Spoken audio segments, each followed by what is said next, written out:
네, 오늘 함께 보실 말씀은 여호수아서 2장 1절부터 6절 그리고 12절부터 16절까지 말씀 보겠습니다. 다 같이 자리에서 일어나셔서 우리 화면에 나오는 말씀 보시고 한 절씩 교독하겠습니다.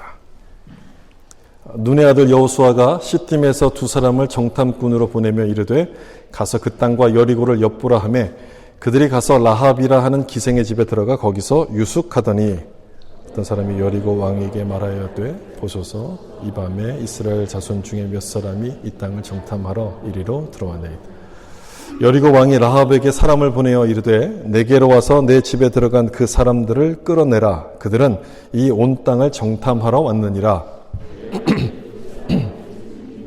이르되 과연 그 사람들이 내게 왔었으나 그들이 어디에서 왔는지 나는 알지 못하였고 그 사람들이 어두워 성문을 닫을 때쯤 되어 나갔으니 어디로 갔는지 내가 알지 못하나 급히 따라가라. 그리하면 그들을 따라잡으리라 하였으나 이미 그들을 이끌고 지붕에 올라가서 그 지붕에 버려놓은 3대의 12절 제가 읽겠습니다. 그러므로 이제 청하노니 내가 너희를 선대하였은즉 너희도 내 아버지의 집을 선대하도록 여호와로 내게 맹세하고 내게 징표를 내라. 그리고 나의 부모와 나의 남녀 형제와 그들에게 속한 모든 사람을 살려주어 우리 목숨을 죽음에서 건져내라. 그 사람들이 그에게 이르되 내가 우리의 이 일을 누설하지 아니하면 우리의 목숨으로 너희를 대신할 것이요 여호와께서 우리에게 이 땅을 주실 때에는 인자하고 진실하게 너를 대우하리라. 라합이 그들을 창문에서 줄로 달아내리니 그의 집이 성벽 위에 있으므로 그가 성벽을 같이 읽겠습니다. 라합이 그들에게 이르되 두렵건대 뒤쫓는 사람들이 너희와 마주칠까 하노니 너희는 산으로 가서 거기서 사흘 동안 숨어 있다가 뒤쫓는 자들이 돌아간 후에 너희의 길을 갈지니라. 아멘. 말씀의 은혜 받으세요. 인사하면서 앉겠습니다. 말씀의 은혜 받으세요. 아멘. 여리고 성 정탐과 기생 라합이라는 제목으로 말씀을 나누겠습니다. 햇빛이 좀 불편하면 자리를 좀 조정해서 앉으시면 될 것 같습니다. 하나님이 하시는 일은 우리가 이해할 수 없고 참 예측할 수 없습니다. 그래서 그것을 신묘막측 이렇게 표현을 합니다. 특별히 우리를 구원하실 때가 그렇게 느껴지는데 저는 밴쿠버에 있으면서 그런 모습들을 참 많이 봤습니다. 불교 신자이고 교회를 전혀 안 다닐 것 같은데 그분들이 어떻게 예수님을 믿게 되는 경우들. 또 가족들 라이드하기 위해서 교회 주차장까지만 오던 우리 남편이 예수님을 믿게 되는 그런 케이스들도 있었어요. 또 어떤 분은 아내를 감시하러 교회에 따라 나왔다가 자기도 예수님을 믿게 된 그런 분도 있었어요.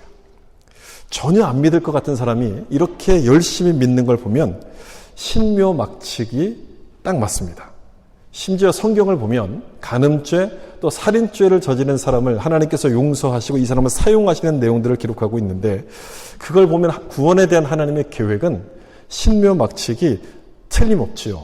오늘 읽은 이 본문 말씀도 마찬가지입니다. 우리가 지난주에 본 내용은 가나안 진격을 위한 준비하는 내용까지 우리가 지난주에 살펴봤는데 여호수아가 요단강을 건너가기 전에 한 가지를 더합니다. 그 한 가지는 여리고성 정탐입니다. 여리고를 정탐하기 위해서 스파이를 보냈다가 거기서 기생 라합을 만나게 되는 내용이 오늘 본문의 내용이죠. 아마도 이 스토리는 교회를 어렸을 때 다녀보신 분이라면 잘 아는 그런 스토리일 겁니다. 어떤 내용인지 좀 보시면 1절에 이렇게 설명합니다. 눈의 아들 여호수아가 시딤에서 두 사람을 정탐꾼으로 보내어 이르되 가서 그 땅과 여리고를 엿보라 하니 이스라엘이 아직 요단강을 건너가기 전이었습니다. 그래서 시딤이라는 곳에 진을 치고 있었는데 이곳은 모세가 죽었던 그 느보산과 가까운 곳이었어요. 그러니까 이 시딤에서 요단강을 건너서 들어가는데 강을 딱 건너게 되면 마주치는 곳이 어디였냐면 여리고성이었어요.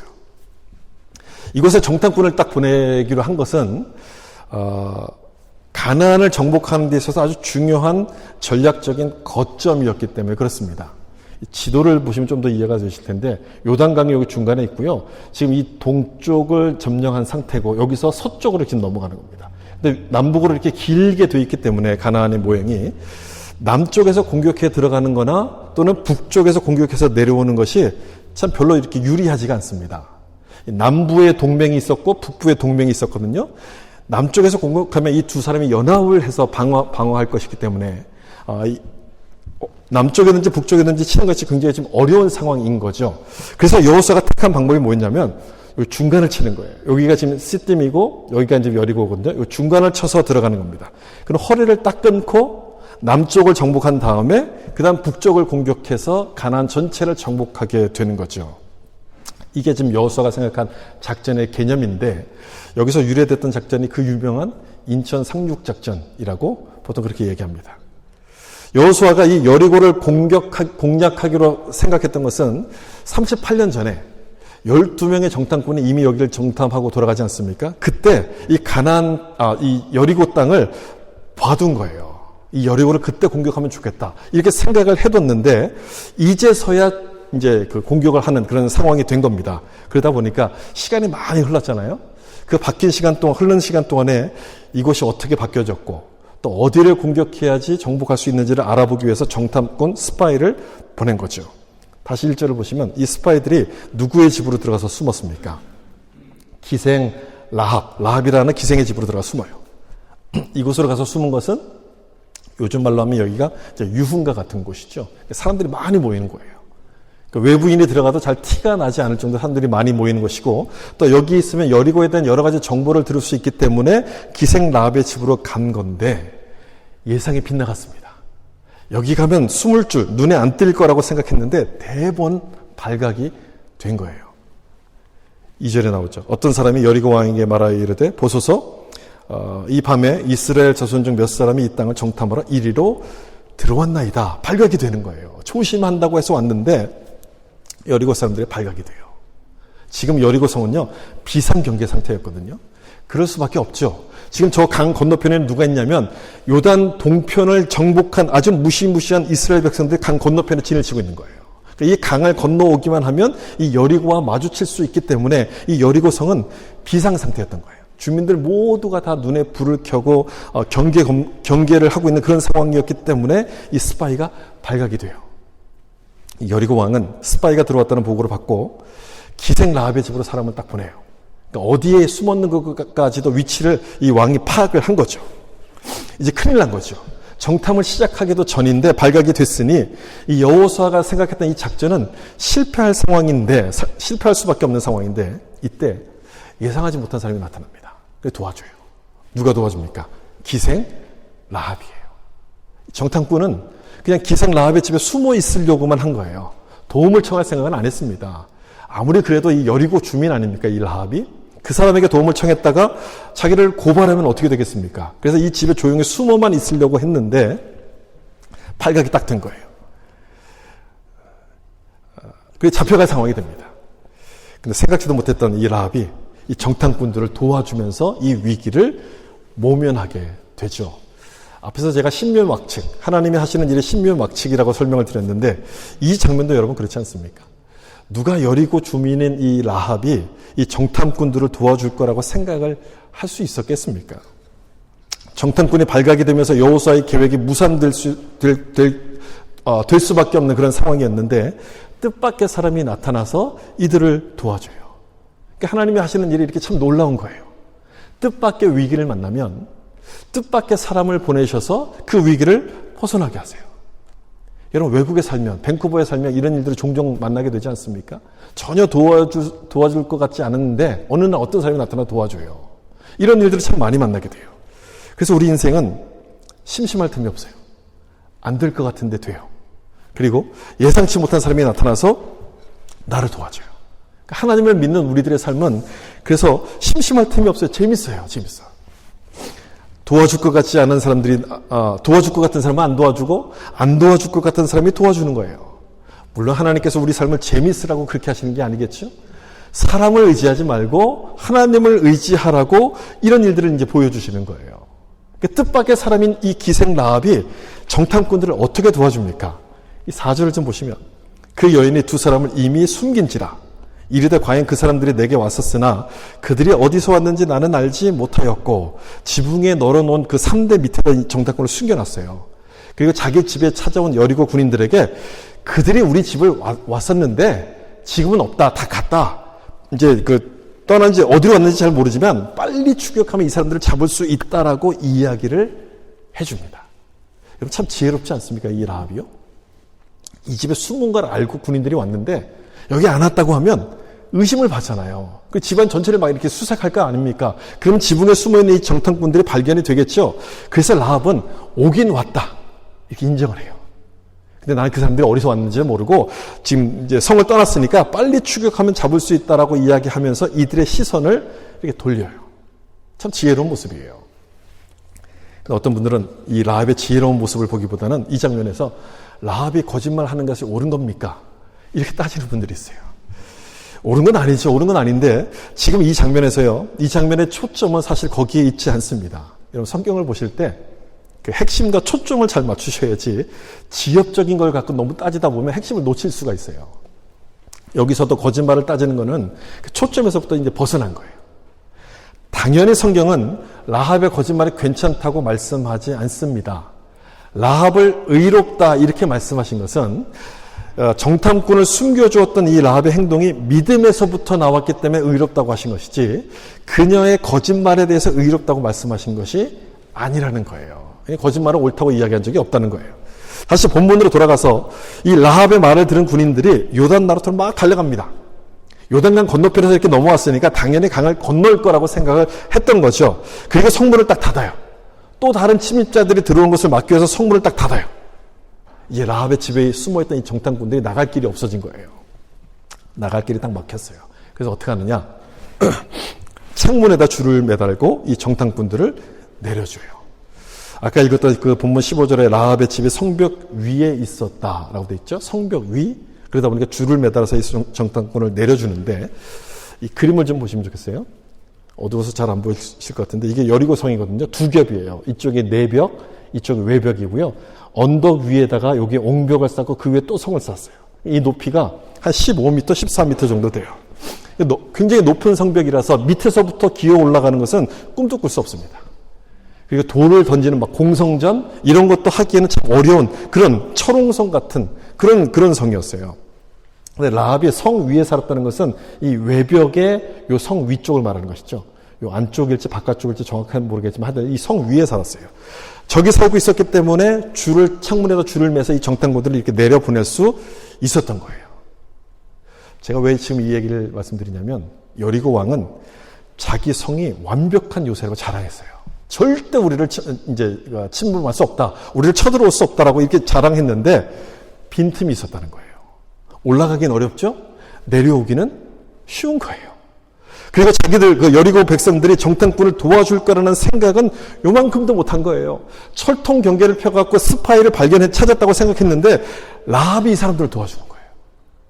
아무리 완벽해 보인다 할지라도 언제든 무너질 빈틈이 그 안에 있다는 것을 말해주는 거죠. 그래서 시편 127편 말씀처럼 여호와께서 성을 지키지 않으면 파수꾼의 경성함이 허사로다. 그 말씀을 우리는 기억해야 돼요. 여러분 인생이 아무리 완벽하게 꾸민다 할지라도 내가 하는 모든 플랜을 아무리 완벽하게 꾸민다 할지라도 하나님이 돕지 않으시면 빈틈이 나타나는 거예요. 그래서 우리는 사람을 의지하는 것보다 하나님을 의지하는 것이 훨씬 더 중요하다는 사실을 다시 한번 기억할 필요가 있는 거죠. 이 라합이 정탐꾼을 내려주면서 추격군이 쫓아오고 있으니까 그 요단강 쪽으로 갔으니까 반대쪽에 산으로 가서 사흘을 숨었다가 이 사람들이 가면 요단강을 건너가라 이렇게 일러줘서 그렇게 해서 이 정탐꾼들이 무사히 다시 돌아가게끔 되죠. 근데 여기서 궁금한 게 있습니다. 왜 라합은 정탐꾼들을 도와준 것일까? 이게 좀 궁금해요. 자기 나라, 자기 민족을 배신하는 일이잖아요. 그리고 이 일이 발각되면 자기만 죽는 게 아니라 자기 가족들이 전부 다 위험에 처할 수밖에 없는 참 위험한 일인데 왜 정탐꾼을 도와준 것일까? 이 라합이 정탐꾼들과 나눈 그 말 속에 그 힌트가 있습니다. 여기 보시면 여호수아 2장 10절 보시면 이는 너희가 애굽에서 나올 때 여호와께서 너희 앞에서 홍해 물을 마르게 하신 일과 너희가 요단 저쪽에 있는 아모리 사람의 두 왕 시혼과 옥에게 행한 일 곧 그들을 전멸시킨 일을 우리가 들었습니다. 무슨 소식을 들었다고 돼 있어요? 홍해를 건너고 요단 동쪽에 시혼과 옥을 정복한 일을 들었다. 이렇게 지금 얘기하는 거예요. 이스라엘이라는 민족이 그냥 광야를 떠도는 민족인 줄 알았더니 엄청 센 사람이고 이들과 싸워서는 이길 수가 없는 민족이라는 소문이 우리나라와 가나안 전체에 퍼졌다라고 지금 이야기를 해주는 거예요. 이 소문 때문에 여리고 주민들은 간담이 녹을 정도로 지금 두려워하고 있었어요. 근데 여러분 이 내용을 잘 보시면 이 일을 행한 주체를 누구라고 지금 이야기하고 있습니까? 이스라엘 민족이 강하다 이렇게 얘기하고 있지 않고요. 누구라고 되어 있냐면 여호와께서라고 이야기하고 있어요. 여호와께서. 보통 소문이라는 것은요. 저렇게 안 퍼져요. 소문은 팩트를 전달하지 않고요. 과장된 결과를 전달합니다. 그러니까 자기가 이제 하고 싶은 얘기, 아니면 자기가 좋아하는 얘기만 전달하는 것이 이 소문인 거예요. 그래서 이런 속담이 있잖아요. 그 나쁜 소문은 날아가고 좋은 소문은 기어간다. 사람들이 자기가 원하는 것만 이 전하기 때문에 사실이 아님에도 불구하고 소문은 빨리 퍼지게 되는데 라합은 그런 소문을 듣고 있으면서도 그 안에서 팩트를 정확하게 봅니다. 그 일을 하신 분이 하나님이구나. 이스라엘이 아니라 하나님이구나. 사람들이 소문 자체에 집중하고 있을 때 이 라합은 하나님께 집중하는 거예요. 하나님께. 하나님의 은혜 아닙니까? 남들이 보지 못하는 것을 볼 수 있었으니 라합에게 하나님이 특별한 은혜를 베푸신 건데 계속해서 이어지는 고백을 보세요. 그 다음에 11절에 나오는 말씀 같이 읽겠습니다. 우리가 듣자 곧 마음에 녹았고 너희로 말미암아 사람이 정신을 잃었나니 너희 하나님 여호와는 위로는 하늘에서도 땅에서도 하나님이시니라. 아멘. 여기서 정확하게 고백하고 있지 않습니까? 그 소문을 듣고 다른 사람들은 다 정신을 잃어버렸어요. 너무너무 놀라서 무서워서 정신을 잃어버렸는데 나는 그분이 하나님이심을 안다. 이렇게 지금 라합이 고백하는 거예요. 나는 하나님이신 걸 안다. 여러분 여기에 위로는 또 땅 아래로는 이런 표현들이 나오잖아요. 옛날 성경에는 상천하지 하나님 이렇게 표현했었어요. 그러니까 여호와는 상천하지 하나님이다. 이렇게 지금 이제 라합이 고백을 하는 내용인데 이 고백은요. 이스라엘 사람들만 하는 고백이에요. 모세가 이 바로 앞전 민수기에서 신명기에서 모세가 했던 고백이고 히브리 사람만이 하는 신앙 고백입니다. 이 고백을 누가 해요? 이방인 라합이에요. 이걸 어찌 알았을까요? 누가 가르쳐준 것도 아닌데 이걸 어떻게 알았을까요? 이 소문을 듣는 순간에 영의 눈이 열리면서 그 소문의 주인 되시는 하나님을 보게 되는 거예요. 하나님이 누군지를 깨닫게 되니까 믿음이 생겨요. 야, 내가 하나님을 믿어야 되겠다. 그리고 났더니 내가 어디에 서야 될지 누구 편에 서야 될지도 알게 되는 거예요. 여리고가 내 나라인 것은 맞지만 그럼에도 나는 하나님 편에 서는 것이 맞다는 것을 깨닫게 되는 거예요. 뒤에서도 제가 말씀드리겠지만 지금 이 장면은요. 민족을 배신해도 된다. 나라를 배신해도 된다. 그걸 말하는 것이 아니에요. 그게 초점이 아닌 거예요. 민족보다도 훨씬 더 중요한 것이 신앙이라는 것을 지금 강조하려는 거예요. 신앙이 중요한 것이다. 왜냐? 라합은 이 한 번의 선택으로 말미암아 자기와 자기 가정의 운명을 바꾸기 때문에 그래요. 여러분 오늘 본문의 스토리가 중요한 것은 바로 이것 때문에 그렇습니다. 우리의 선택은요. 내 운명을 바꿀 일에 선택을 하셔야지 멸망할 세상을 따라가는 그 일에 선택하셔서는 안 되는 거예요. 만약에 이 라합이 하나님이 아닌 여리고를 택했다면 우리는 라합이 누군지도 몰랐을 거예요. 성경에 그녀의 이름이 기록되지도 않았을 것이에요. 그런데 하나님을 딱 택했더니 아무도 주목하지 않던 이 라합을 우리까지도 알게 돼요. 그리고 여리고에는 여러분 얼마나 유명한 인사들이 많았겠습니까? 얼마나 유명한 연예인들이 많았겠어요? 근데 그 어느 누구의 이름도 성경에는 기록되어 있지 않아요. 심지어 여리고의 왕도 이름이 없어요. 그냥 여리고 왕 이렇게만 돼 있어요. 세상에서 유명해지고 싶잖아요. 그게 우리들의 마음이잖아요. 근데 여러분 그 유명해지는 건요. 잠깐이에요. 안개와 같은 거예요. 정말 우리가 유명해지는 길은 이 라합처럼 하나님 편에 서는 것임을 여러분 기억하셔야 돼요. 내가 하나님 편에 서기로 하면 하나님께서 내 편에 서시는 거예요. 내가 하나님을 택하기 시작하면 하나님도 나를 택해 주시는 거예요. 그러면 라합처럼 우리 인생을 바꾸고 우리 가문을 바꾸는 놀라운 일이 시작된다는 사실을 여러분 믿으시길 바랍니다. 여기까지가 우리가 잘 아는 이 라합, 여리고 정탐 스토리인데 이제 여기에 담겨있는 좀 영적인 의미를 좀 생각해 보죠. 여러분 오늘 본문의 주인공 누굴까요? 오늘 본문의 주인공은 누굴까요? 여호수아서니까 당연히 여호수아라고 생각하겠지만 아닙니다. 여호수아가 아니에요. 그 믿음의 사람을 기록하고 있는 히브리서 11장을 보면 여호수아라는 이름은 없어요. 대신 누가 나오냐면 이 라합이라는 이름이 등장해요. 이 스토리의 주인공은 라합이라는 거예요. 이 라합이 이 스토리의 주인공이라면 정탐꾼을 보낸 목적 역시도 뭐가 될까요? 정탐을 하기 위해서라기보다는 이 라합을 구원하기 위해서 보냈다고 우리가 볼 수 있게끔 되는 거예요. 라합을 구원하기 위해서. 너무 단순화시키는 거 아니겠습니까? 라고 생각할 수도 있겠지만 여러분 그렇게 보는 게 맞아요. 왜냐하면 정탐꾼들이 가서요 다른 누구를 만나지 않았어요. 라합만 만났어요. 다른 아무것도 본 게 없어요. 그냥 라합의 집에만 있다 갔어요. 아무것도 안 했어요. 그리고 이 여호수아가 여리고를 공략할 방법을 찾으려고 이 정탐꾼을 보냈는데 하나님께서 이 여리고성을 어떻게 무너뜨리십니까? 완전히 다른 방법으로 이 여리고를 무너뜨려요. 하나님의 계획이 그랬다면 이 정탐꾼을 보내려고 할 때 여호수아에게 보내지 말라 이렇게 말씀하셨어야 되는데 아무 말씀 안 하세요. 다른 계획이 있었다는 거예요. 다른 계획이. 사실 여호수아 입장에서 보면 이 작전은 실패한 작전이에요. 정탐하러 보낸 정탐꾼이 발각됐잖아요. 도망갔잖아요. 실패한 작전이에요. 그런데 실패한 작전이라면 왜 성경이 이렇게 자세하게 기록을 했겠습니까? 앞에서 말씀드린 것처럼 하나님이 하시는 일은 신묘막측한데 이 작전이 바로 그래요. 실패한 것 같은데 실패한 게 아니에요. 뜻밖의 위기를 만나서 실패한 것처럼 보였지만 뜻밖의 사람을 통해서 새로운 걸 보도록 하세요. 새로운 것을. 실패한 작전이 아니라 라합을 통해서 더 큰 것을, 더 큰 계획을 보도록 인도하셨다는 거예요. 더 큰 계획. 그게 뭐냐? 이방인까지 하나님이 구원하십니다. 이방인 구원이에요. 이방인 구원.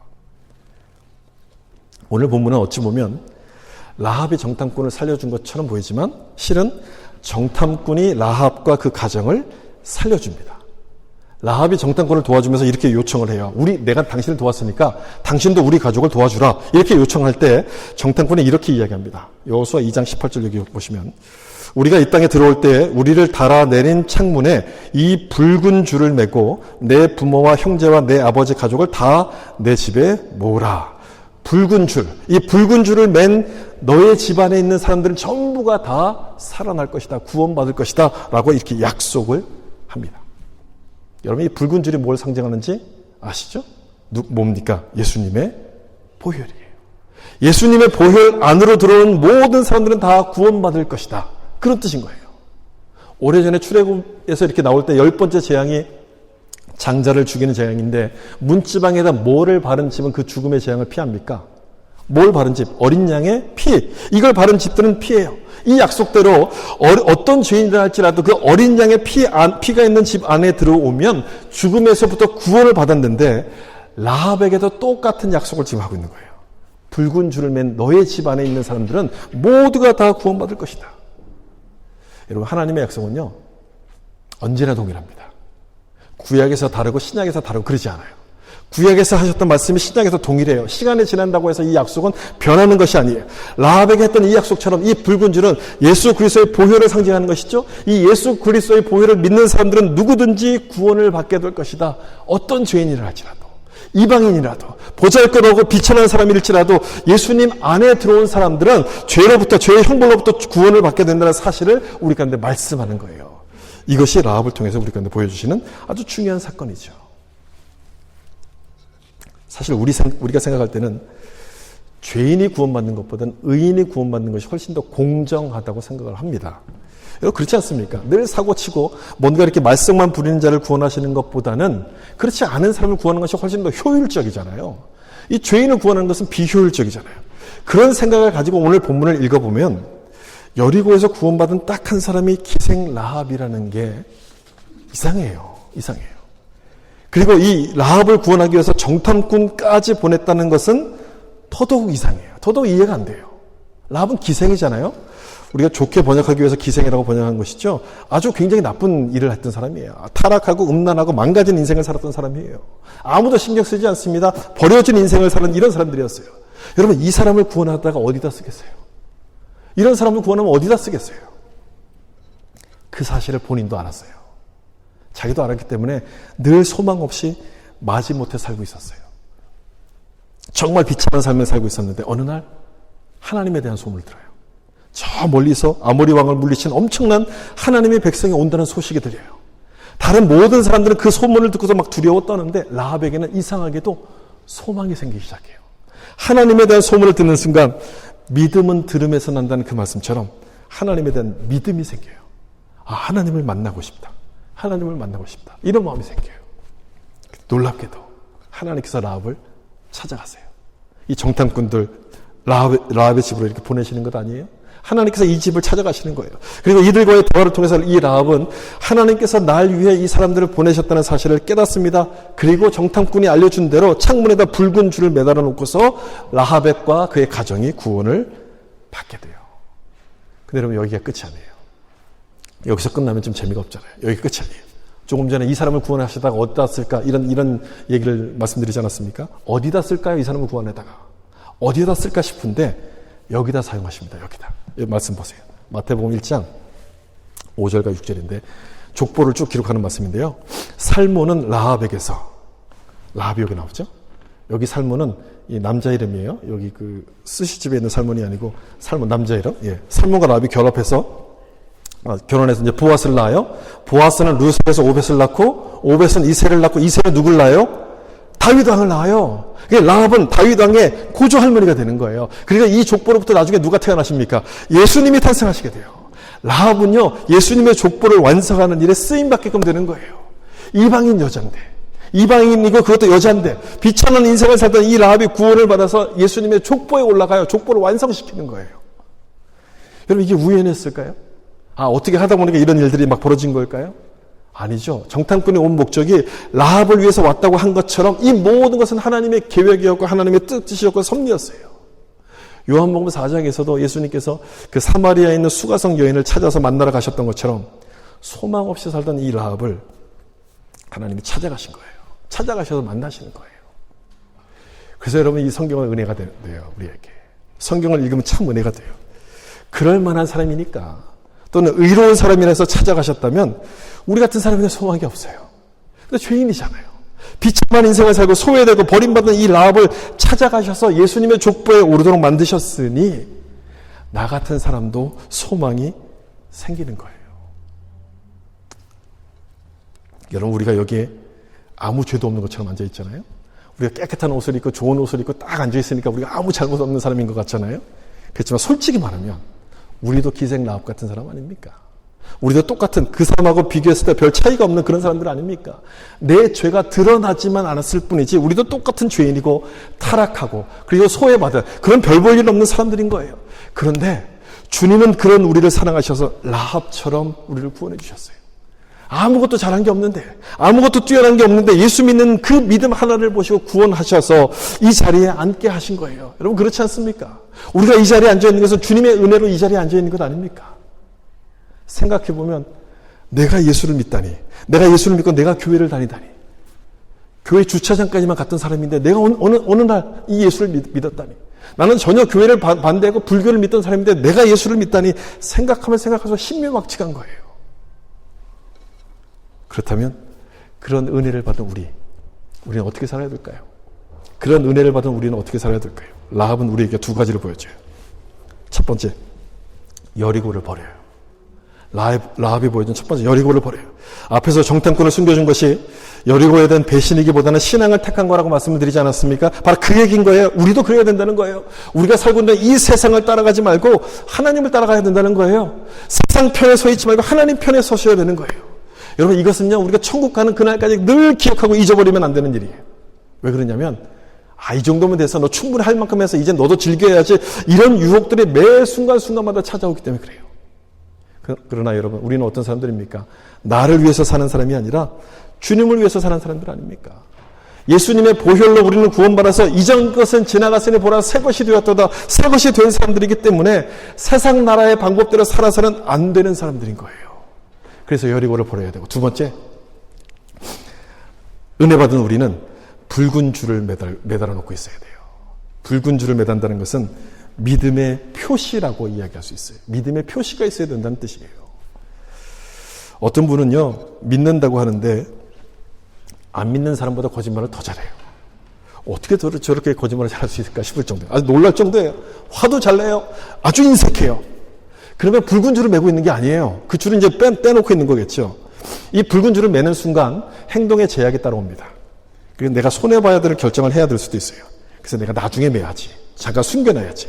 여러분, 그러면 되겠습니까? 정탐꾼과 약속한 이 라합은 정탐꾼이 떠나자마자 바로 창문에다 붉은 줄을 달았을 거예요.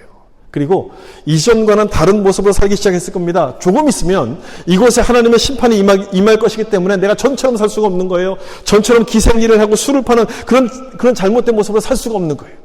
언제 하나님의 심판이 이곳에 와서 여리고가 무너질지 모르기 때문에 늘 깨어있는 마음을 가지고 거룩한 삶을 살기 시작했을 겁니다. 여러분, 우리도 그래야 된다는 거예요. 우리도 마찬가지. 하나님의 은혜로 우리 가운데 구원을 해주셨기 때문에 우리도 똑같은 모습이 있어야 돼요. 창피하다고 식당에서 기도 안 하고 밥 먹습니까?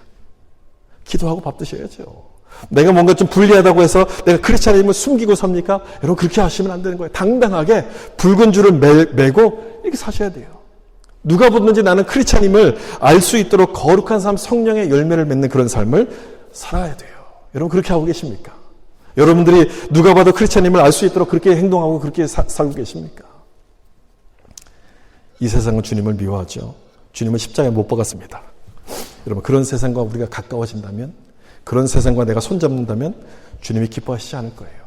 우리를 은혜로 구원하셨기 때문에 그 은혜에 대해서 감사하고 붉은 줄을 매달고 세상으로부터 구별된 삶을 살아야 되는 것이죠. 마음을 다하고 뜻을 다해서 주님을 사랑하는 그 모습을 사는 것이, 이것이 오늘 본문을 통해서 우리에게 주시는 메시지입니다. 사랑하는 성도 여러분, 라합을 찾아오신 주님께서 우리를 찾아오신 것을 기억하고 감사하시면서 주님을 사랑하는 여러분 될 수 있기를 예수님의 이름으로 축원합니다.